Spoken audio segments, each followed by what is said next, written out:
Walang balak ang Armed Forces of the Philippines na magdeklara ng ceasefire laban sa komunistang teroristang grupong CPP and PANDF kahit pa magpapasko. Kaya naman tuloy-tuloy ang kanilang gagawing operasyon laban sa mga natitirang miyembro nito. Si Almar Forzuelo sa report.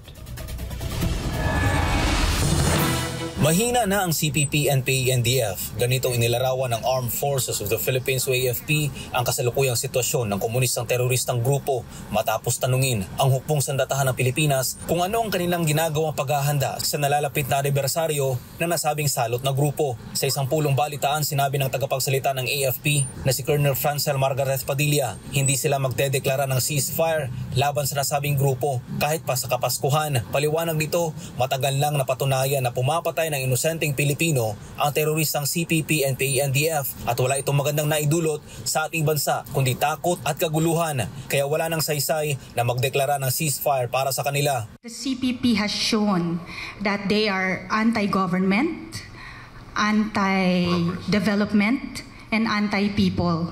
So with this, sir, the Armed Forces of the Philippines will continue with our internal security operations. So tuloy-tuloy tayo dyan. Sinabi pa ni Padilla na ngayon ay nag-iisang guerrilla front na lang ang natitira sa bansa at ito pa ay mahina na. Ibig sabihin, wala na itong kakayahan na maghasik ng kaguluhan pero tuloy-tuloy pa rin anya ang kanilang gagawing pagbabantay. As I said, they have already weakened, and being weakened po, hindi na sila capable of large operations. But tuloy-tuloy po ang ating operations, no? And we'll always be ready for any eventualities. Our commanders on the ground are, we trust that they are there to really know the situations on the ground, and they will be preparing accordingly then. Samantala sa panig naman ng Philippine Army, sinabi ni Commanding Lieutenant General Roy Galido na hindi rin sila sang-ayon sa ceasefire. A government imposition and always adhering to rule of law, you don't give ceasefire to lawless elements, right? Because what we want in our country is stability and peace. If we don't enforce the law, then there will be chaos.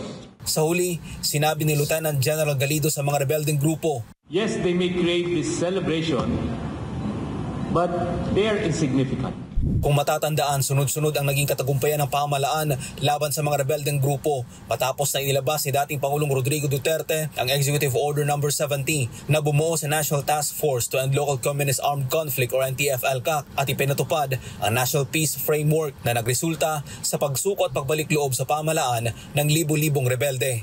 Para sa Diyos sa Pilipinas, kung mahal, Almar Forzuelo, SMNI News.